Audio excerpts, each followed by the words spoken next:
Hello बच्चों, प्रश्न पढ़ते हैं। एम द्रव्यमान के कण को विरामावस्था से छोड़ा जाता है।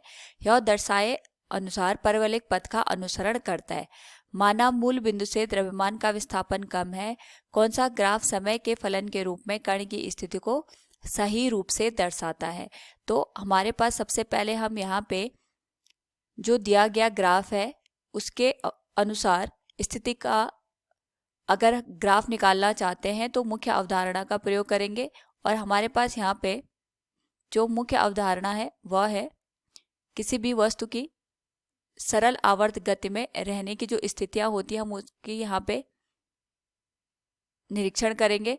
तो सरल आवर्त गति में हम ये देखते हैं कि किसी भी वस्तु पर लगाया गया जो बल होता है ये विस्थापन के अनुक्रमानुपाती होता है और विस्थापन और बल दोनों की दिशाएं यहाँ पे एक दूसरे के विपरीत होती हैं। इस स्थिति में हमें एक और बात ध्यान रखनी पड़ेगी। तो जो लगाया गया बल होता है वह माइनस du बटे dx के बराबर हमें देखने को मिलता है। इस स्थिति में सबसे पहले अगर हम यहाँ पे ध्यान दें तो जो हमारे पास वस्तु है इसको हमने यहाँ पे विरामावस्था से छोड़ा है। विरामावस्था से छोड़ने का मतलब ये हो गया कि जब हमारे पास समय का मान शून्य होगा उस स्थिति में वस्तु का जो वेग होगा ये शून्य होना चाहिए।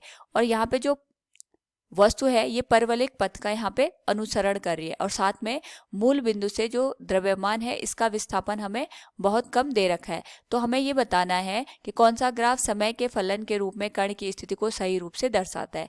तो सबसे पहले अगर हम यहाँ पे ध्यान दें तो हमारे पास दिए गए ग्राफ में जो ऊर्जा और स्थिति के बीच का ग्राफ दे रखा है इससे हम पहले ये पता करेंगे कि हमारे पास जो वस्तु है ये सरल आवर्त गति कर रहा है या फिर नहीं कर रहा है। तो इस स्थिति में हम ये देख सकते हैं कि हमारे पास जो स्थिति ऊर्जा है इसको हम लिख सकते हैं k गुणा x की घात 2, क्योंकि यहाँ पे जो पथ बन रहा है ये परवलयिक बन रहा है।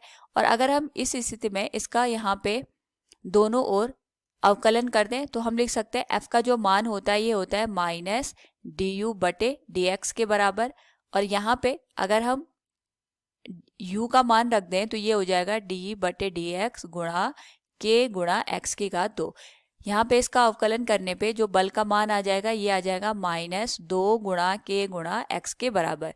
तो यहाँ से अगर हम तुलना करें तो जो लगाया गया बल होता है ये माइनस ऑफ x के अनुक्रमानुपाती होता है। इसका मतलब ये हो गया जो लगाया गया बल होगा और विस्थापन होगा दोनों अनुक्रमानुपाती होंगे और दोनों एक दूसरे के यहाँ पे विपरीत दिशा में कार्य करेंगे।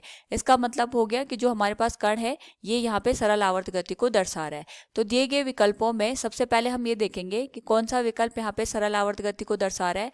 तो जो सी और डी विकल्प है ये तो हमारे पास यहाँ पे सरल आवर्त गति को नहीं दर्शा रहे क्योंकि इनके पास यहाँ पे अगर हम ग्राफ से देखें तो क्योंकि ये एक निश्चित समय के बाद अपनी स्थिति की पुनरावृत्ति नहीं करते हैं। क्योंकि यहाँ पे अगर ये सरल आवर्त गति को दर्शाते तो एक निश्चित समय के बाद जो हमारे पास ग्राफ बनता उसकी पुनरावृत्ति होती। तो जो सी और डी हमारे पास ग्राफ हैं ये गलत हो जाएंगे। अब हम बात करेंगे यहाँ पे ग्राफ ए और बी की। ए और बी यहाँ पे सरल आवर्त गति को दर्शाते हैं।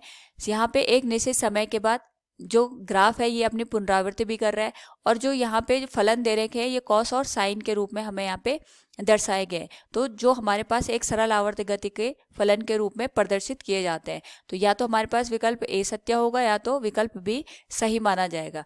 इस स्थिति में हम दोनों ही विकल्पों की अगर यहाँ पे तुलना करें तो जो पहला विकल्प है इस स्थिति में जो हमारे पास स्थिति का फलन दे रखा है अगर हम इसका अधिकतम विस्थापन a के बराबर मानते हैं तो x बराबर हो जाएगा a sine omega t plus phi के बराबर। इस स्थिति में फाई का मान तो शून्य है तो हम सीधे लिख सकते हैं x बराबर a साइन ओमेगा टी के बराबर।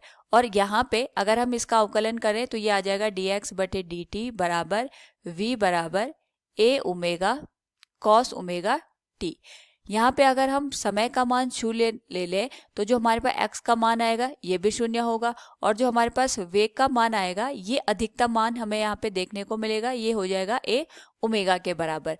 इसी तरीके से अगर हम यहाँ पे विकल्प बी को देखें तो जो x का मान है ये आ जाएगा हमारे पास a cos omega t plus phi के बराबर। यहाँ पे फाई का मान शून्य है तो इस स्थिति में हम देखें x का मान हो जाएगा a कॉस ओमेगा टी। अगर हम दोनों ओर का अवकलन करें तो ये आ जाएगा dx बटे dt बराबर v, और ये आ जाएगा माइनस ए ओमेगा साइन ओमेगा टी के बराबर।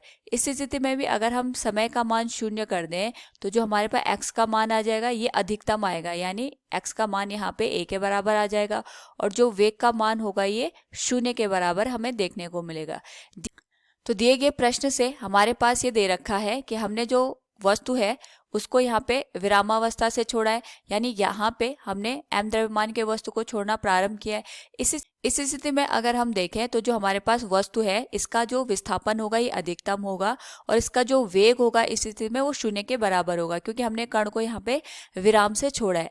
तो अगर हम यहाँ पे दोनों विकल्पों की तुलना करें तो हमारे पास जब समय का मान शून्य था उस समय वेग का मान शून्य दूसरी स्थिति में देखने को मिल रहा है। यदि हम यहाँ पे जो स्थिति का फलन है उसको कॉस के रूप में व्यक्त करें, और अगर हम यहाँ पे साइन के रूप में व्यक्त करते हैं उस स्थिति में जो वेग का मान है ये हमें अधिकतम देखने को मिल रहा है। तो दोनों विकल्पों की अगर हम तुलना करें तो हम कह सकते हैं कि जो हमारे पास विकल्प बी है उसमें जो स्थिति का फलन दे रखा है a cos ओमेगा टी ये सही माना जाएगा। इसी स्थिति में हमारे पास जो पथ है वो परवलयाकार बनेगा, और जब हमने यहाँ पे वस्तु को छोड़ना प्रारंभ किया उस स्थिति में विस्थापन तो अधिकतम होगा और वेग का मान शून्य हो जाएगा। तो दिए गए प्रश्न से हम ये कह सकते हैं कौन सा ग्राफ समय के फलन के रूप में कण की स्थिति को सही रूप से दर्शाता है। तो ये हमारे पास यहाँ पे जो कॉस का ग्राफ है ये सही रूप से स्थिति के फलन को दिखाएगा। हम कह सकते हैं विकल्प बी सही हो जाएगा। उम्मीद है आपको समझ में आया होगा। धन्यवाद।